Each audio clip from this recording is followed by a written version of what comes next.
Ahora estamos con el senador Jorge Saravia del Partido Nacional. ¿Cómo le va, senador? Buenas tardes. ¿Qué tal? Es un placer. ¿Cómo anda? ¿Cómo vivió el día de ayer? Bueno, primero con mucha alegría que el pueblo uruguayo se expresara en las urnas en libertad y en paz, ¿no? Yo creo que es lo primero que hay que darle un gran saludo, un gran abrazo al pueblo oriental que se expresó en las urnas. Yo voté temprano en mi pago allá en Cerro Largo, temprano, 9:00 como voto siempre, y después recorrí algunas mesas, recorrí el departamento 33 en algunos lados, tuve también en La Valleja, en Canelones. La verdad que un día acompañó el día, pero además la gente lo hizo con mucho respeto, ¿no? Y yo creo que eso es muy importante. Eso es lo primero, que fue una jornada cívica extraordinaria. Y después lo otro lo vivimos con expectativa y con emoción. Nosotros esperábamos un poquitito más para el Partido Nacional, ¿no? Un par de puntos más, que más o menos lo que manejaban las encuestas, pero en definitiva las encuestas yo creo que hoy van a tener que revisar muchos números, porque hubieron algunos márgenes de error más allá del 2%, ¿no? El caso del Partido Colorado, el caso del Frente Amplio, ¿no? Ahora, ya los partidos menores es muy difícil ajustar ese 2%, porque en definitiva votan alrededor del caso de una excelente votación del partido independiente, pero es muy difícil ajustar un margen de error del 2% cuando un partido está votando entre el 3 y el 4, ¿no? Claro. Pero en los otros partidos, pero de todas formas, bueno, el Partido Nacional hizo una muy buena campaña por la positiva, los números andan cerca de lo que nosotros esperábamos, y bueno, y ahora comienza una segunda etapa, ¿no? Ahora, las encuestas reflejan el panorama que tienen, y después el resultado del domingo es el resultado del domingo, como se dice. Claro. Sí, el ahí resultado del domingo es el resultado del domingo, ¿no? Yo creo que ahí quedaron los números claros. El resultado del domingo dio lo que tenía que dar. El Partido Nacional votó para nosotros un poquito por debajo de lo que esperábamos nosotros. Pero lo que iba, no solo se equivocaron las encuestas, también se equivocaron los dirigentes. Y también, ¿Que son los que juntan los votos en definitiva? Sí, ¿por qué no? Ahí hay errores que tienen que ser analizados, ¿no? Yo creo que la autocrítica es lo principal en cualquier partido político, ¿no? En el caso de mi departamento, por ejemplo, en Cerro Largo, perder el Partido Nacional con el Frente Amplio por arriba de 4.000 votos, eso es una autocrítica que la dirigencia departamental va a tener que hacerla, ¿no? Yo no participé en la interna en Cerro Largo, en el único departamento que no abrí lista ni participé en la interna. Soy muy crítico con la dirigencia de mi departamento, bueno, y eso es un error que se paga, ¿no? Se pagó. En general votó mal el Partido Nacional en casi todo el interior. Sí. Con algunas excepciones. Sí, votó mejor quizás en algunos departamentos, con algunas excepciones, y Montevideo y Canelones tuvo una buena performance, ¿no? Quizás en los departamentos que el Frente bajó un poco también, ¿no? Porque el Frente votó muy bien en todo el interior, ¿no? Sí. Votó muy bien en todo el interior, que era una cosa que no se esperaba a priori, ¿no? Hubo también una gran concurrencia del electorado a votar. Nosotros lo notamos que iba a ser diferente como otra elección, porque a las 9:00 de la mañana los aparatos políticos no estaban acarreando, y sin embargo estaban en las colas. Yo voy a las 9:00 y nunca hay cola, había una cola enorme. Entonces ya se notaba que había una afluencia de público en silencio que estaba yendo a votar. Y bueno, yo creo que estos días, esta semana, son semana de reflexión, de lectura, de revisar los números y de revisar las estrategias. El balotaje es diferente a la primera vuelta. Aquí en la primera vuelta está en juego las listas, el Senado, diputados, sectores políticos, hay mucha cosa que se juega en cada departamento con el candidato a diputado. Ahora es un escenario distinto, hay dos candidatos a la presidencia, libre de lemas partidarios, que se van a presentar en una segunda vuelta, ¿no? Ahora, el diputado 50 del Frente Amplio, ¿no cierra prácticamente la chance de triunfo en el balotaje para la calle Pou? No, yo no lo veo así, ¿no? Yo creo que el escenario de balotaje, más allá de que el Frente tenga una margen de favoritismo en esto, no creo que cierre la chance, ¿no? No creo. Yo creo que hay un escenario de segunda vuelta que el Partido Nacional, si hace bien las cosas y la estrategia, lo puede alcanzar sin ningún problema. Aquí, digo, las lecturas son las del domingo. Después para adelante veremos la estrategia de cada partido. Ahí se verá cómo se presenta el escenario, ¿no? Claro, el Senado todavía está ahí, ¿no? O sea, hay un empate en el Senado, quizás, ¿no? 15-15, que es lo que se está dando, ¿no? Sí. Entonces ahí en el Senado no hay mayoría parlamentaria. Hay que tenerlo en cuenta también, ¿no? El Senado, la mayoría lo tiene que gane el balotaje con el Senado. No hay mayoría parlamentaria en el Senado, y no hay que olvidarse que el Senado tiene algunos temas que maneja el Senado que son específicos en determinadas cosas, Y en el Senado es donde se genera la estrategia de negociación hacia lo que es la posibilidad de acuerdos importantes en los partidos. Siempre las bancadas de senadores es donde se maneja. Yo hace 10 años que estoy al Senado y estuve como senador de gobierno y ahora en la oposición, y ahí es donde se definen muchos temas. Y en el Senado quedó 15-15, o sea, la diferencia, hay un empate en el Senado, que lo va a definir, ese voto que define es el vicepresidente, ¿no? Sí, sí. Vamos, son 30 senadores, 15-15 es empate. Pero el Partido Nacional, junto al Partido Colorado, que ya anoche dijo que lo iba a apoyar, suma 14 senadores. Sí. Hay uno que es del Partido Independiente. Bueno, pero yo creo que los gobiernos donde intervienen los parlamentos son gobiernos de negociación, no de imposición.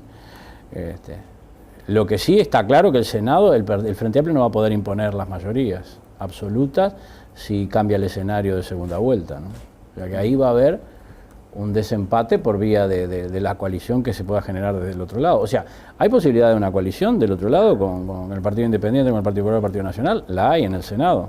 Más allá de quién sea el presidente, ¿la hay o no la hay? La hay. Sí, pero el Partido Independiente no comprometió su apoyo. No, pero nadie está diciendo que el Partido Independiente comprometa. Yo digo que en temas de políticas de Estado, sí, ¿hay posibilidades o no hay posibilidades? Incluso hay posibilidades a futuro, estoy hablando a futuro, no estoy hablando de quién gane o no gane, ¿no? Entonces el escenario del Senado es muy importante, ahí hubo una modificación, lógicamente todo el mundo esperaba que hubiera otro tipo de escenario, pero bueno, hay un escenario de empate en el Senado que lo va a definir la segunda vuelta, me parece que eso es lo más importante, ¿no?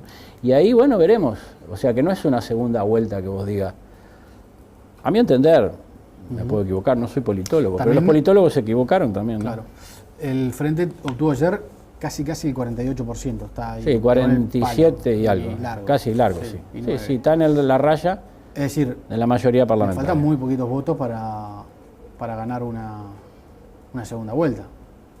Le faltan pocos votos. Eso, que ya lo votaron el domingo, uno supone que lo van a votar de vuelta dentro de un mes. Sí, es relativo. ¿Usted cree que en las elecciones del 2009, el Frente votó el 48 y después votó el 50 y pico, Mujica? O sea que hubieron también un corrimiento de votos blanco y colorado hacia Mujica. Hacia el ganador. Hacia el ganador. Al que había ganado en la primera vuelta. Sí, se dio así. Bueno, son escenarios. El electorado define su voto por un montón de razones que a veces a uno le escapa. Uno dice, ¿cómo es que el Frente puede haber obtenido esa votación con la pésima calidad de educación, con la pésima calidad de seguridad que tenemos, con el problema económico en el escenario, que estamos en la borde de un escenario económico complicado, con baja en los granos? Ahora, la gente no decodificó todo eso. Y la gente no descodificó. Capaz que no es tan malo el escenario, entonces. Y de repente la gente no lo siente tan malo al escenario. De repente la gente cree que hay seguridad y que hay que continuar con Bonomi. Capaz que los copamientos, los homicidios no ha afectado a la sociedad íntimamente, ¿no? Y definió de otra manera. Porque el continuismo de Vázquez es continuismo de la política de seguridad, la política de educación, 45% de calidad de la educación cayó. La ciudadanía no le importa que los hijos de ellos o los nietos de ellos vayan a ser esclavos de los asiáticos, porque en definitiva Asia tiene el 60% de los jóvenes que van a la universidad. Nosotros no alcanzamos al 8%. El que manda el conocimiento gobierna el mundo. Ahora, ¿la respuesta de ayer no es una respuesta a esas preguntas? ¿La votación de ayer, me refiero, no es una respuesta a esas preguntas? Yo la respuesta la tendría que... El pueblo en general se tiene que dar la respuesta a sí misma, ¿no? Yo digo, el pueblo tuvo la oportunidad de razonar estos temas. ¿Razonó de otra manera? Bueno, el pueblo uruguayo no percibe la caída importante de la economía uruguaya, la inflación, la falta de desarrollo sustentable en el marco de la sociedad. Hay 600.000 uruguayos que ganan menos de 11.000 pesos y la canasta básica 57.000. Esa gente, ¿votó el Frente o no votó el Frente? ¿Y por qué lo votó? Sería bueno, ¿viste? Son cosas que, digo, habría que buscar el análisis. Quizás las estrategias, y no hablo de los otros partidos de la oposición, las estrategias nuestras no fueron tan concretas, capaz, para llegar y focalizar esos temas para que la gente comprendiera la realidad. Durante todos estos meses se elogió mucho la estrategia por la positiva. Sí, toda la compartimos. Y no puede haber sido, con el diario del lunes, quizás necesario apuntar un poco más a eso que usted está señalando. Quizás, esos son los temas que tendremos que revisar en estos días para la segunda estrategia de campaña. La estrategia de la positiva, nosotros la compartimos todo porque entendíamos, por lo menos... ¿Pero se puede sostener ahora? Uno que tiene mucho tiempo en estos temas, veíamos que la gente estaba pidiendo respuestas a los problemas. Y bueno, fuimos por la positiva. Creemos todo, que acá debe de hacerse alta política, no baja política. El ataque personal no creo que es bueno. ¿Se puede sostener la estrategia por la positiva en esta recta final donde ya se define mucha cosa en pocos días? A mí no me pregunte lo que haría porque yo haría otra cosa, pero... ¿Usted no seguiría con la misma estrategia? No, yo tengo otra forma de hacer política, ¿no? Es diferente en estos temas, ¿no? Pero yo respeto a los compañeros del comando y voy a acompañar la estrategia que defina el comando. Todavía no hemos analizado los números, no hemos analizado la estrategia. Capaz que la estrategia de la positiva va por otro camino o es otra estrategia positiva, ¿no? ¿Qué significa la estrategia de la positiva? Es no atacar personalmente a nadie, no agredirlo personalmente. Ahora, marcar las diferencias y marcar los problemas que tiene el país y los problemas que ha generado el Frente Amplio, porque el Frente Amplio habló de meter la mano en la lata y hay algunos que se llevaron la lata, criticando a los partidos tradicionales. Habló de neoliberalismo económico y Danilo Astori está a la par de Bebe Villega. O sea, en este modelo monetarista que vivimos nosotros, el escenario complicado del crecimiento se empieza a complicar en la competitividad. Tenemos 200.000 hectáreas menos de grano plantadas este año y eso se va a sentir en la economía del país y en los bolsillos de los trabajadores. La industria frigorífica que se va salvando porque la carne vale, pero la bajó la leche. No es lo mismo 10 pesos el litro de leche al productor que 7. No es lo mismo 20% de soja plantado. Eso no va a cambiar porque gane la calle Pou. El precio de la leche. Pero puede cambiar el escenario económico porque el gobierno no afectó la economía por continuar una política monetarista, presionando permanentemente la competitividad, tratando de controlar la inflación que no la pudo controlar, con políticas neoliberales netas, no siquiera aceptar algún modelo por lo menos keynesiano para cambiar. No hizo una política contracíclica cuando tenía que hacerlo, no hay políticas sectoriales a los sectores de la economía que fueron afectados y el crecimiento económico fue muy bueno y el desarrollo humano acá hay cientos de pequeñas y medianas empresas que las están sufriendo muy duro. Se benefició las grandes corporaciones transnacionales con grandes exoneraciones fiscales de 800 millones de dólares al año y la pequeña y mediana empresa empezó a sentir el fierro. ¿Será tan duro lo que están sufriendo? Porque si no, y bueno, el castigo yo digo, mayor, ¿no? ese es el escenario. Yo, como empresario, como productor, como dirigente gremial, ya lo viví en el 82 con la tablita, lo viví en el 2002 como dirigente gremial agropecuario con todo el endeudamiento. El mismo modelo económico aplicado ahora. Claro, cuando crece el país al 6,5 es fácil de simularlo, pero ahora no crece al 6,5, crece al 3. Brasil y Argentina devaluó. En el año 2002 entraron 3 millones de turistas al Uruguay, el 70% eran argentinos. El 56% de la construcción en Uruguay pertenecía a empresarios argentinos. Yo me pregunto, ¿eso va a ser lo mismo en el Uruguay y la desocupación por ahí?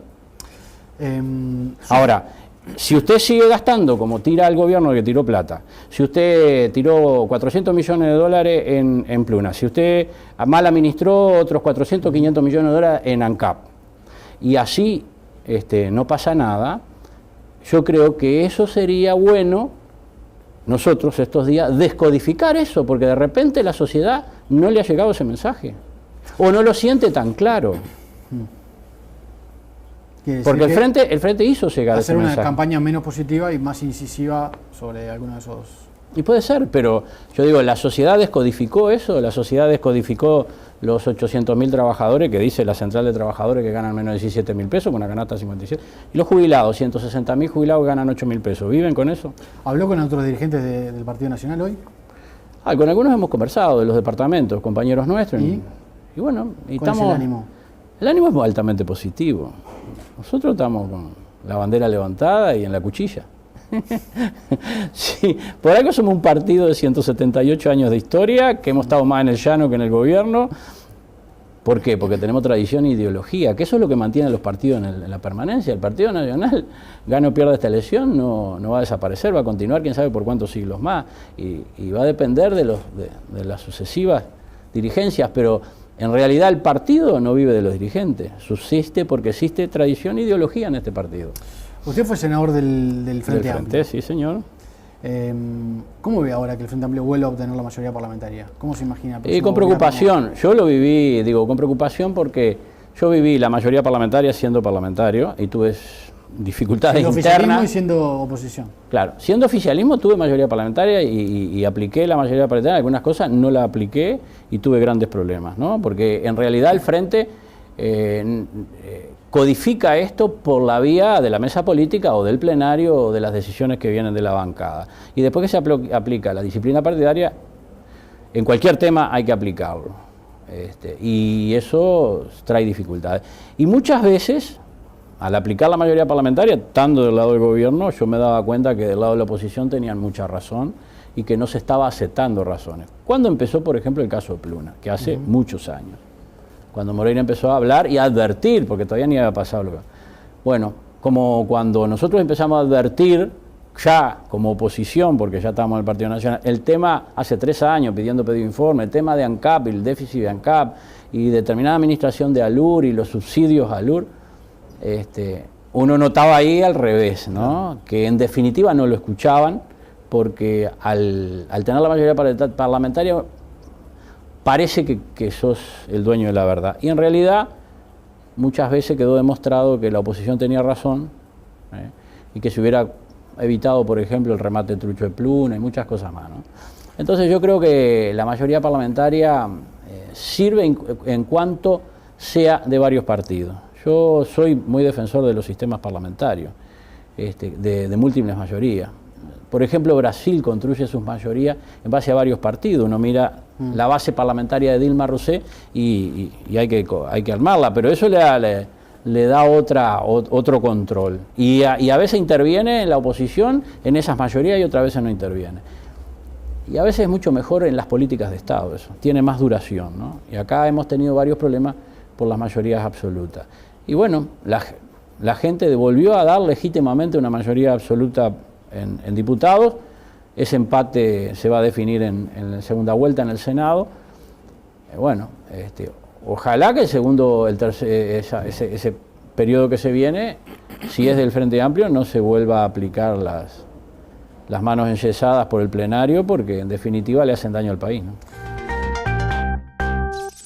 Yo voté temprano en mi pago allá en Cerro Largo, temprano, 9 y pico, como voto siempre, y después recorrí algunas mesas, recorrí el departamento 33 en algunos lados, tuve también en La Valleja, en Canelones. La verdad que un día acompañó el día, pero además la gente lo hizo con mucho respeto, ¿no? Y yo creo que eso es muy importante. Eso es lo primero, que fue una jornada cívica Frente Amplio, ¿no? Ahora, ya los partidos menores es muy difícil ajustar ese 2%, porque en definitiva votan alrededor del caso de una excelente votación del partido independiente, pero es muy difícil ajustar un margen de error del 2% cuando un partido está votando entre el 3 y el 4, ¿no? Claro. Pero en los otros partidos, pero de todas formas, bueno, el Partido Nacional, extraordinaria. Y después lo otro lo vivimos con expectativa y con emoción. Nosotros esperábamos un poquitito más para el Partido Nacional, ¿no? Un par de puntos más, que más o menos lo que manejaban las encuestas, pero en definitiva las encuestas, yo creo que hoy van a tener que revisar muchos números, porque hubieron algunos márgenes de error más allá del 2%, ¿no? El caso del Partido Colorado, el caso del... Ahora estamos con el senador Jorge Saravia del Partido Nacional. ¿Cómo le va, senador? Buenas tardes. ¿Qué tal? Es un placer. ¿Cómo anda? ¿Cómo vivió el día de ayer? Bueno, primero con mucha alegría que el pueblo uruguayo se expresara en las urnas en libertad y en paz, ¿no? Yo creo que es lo primero que hay que darle un gran saludo, un gran abrazo al pueblo oriental, que se expresó en las urnas. Hizo una muy buena campaña por la positiva, los números andan cerca de lo que nosotros esperábamos, y bueno, y ahora comienza una segunda etapa, ¿no? Ahora, las encuestas reflejan el panorama que tienen, y después el resultado del domingo es el resultado del domingo, como se dice. Claro. Sí, el ahí resultado del domingo es el resultado del domingo, ¿no? Yo creo que ahí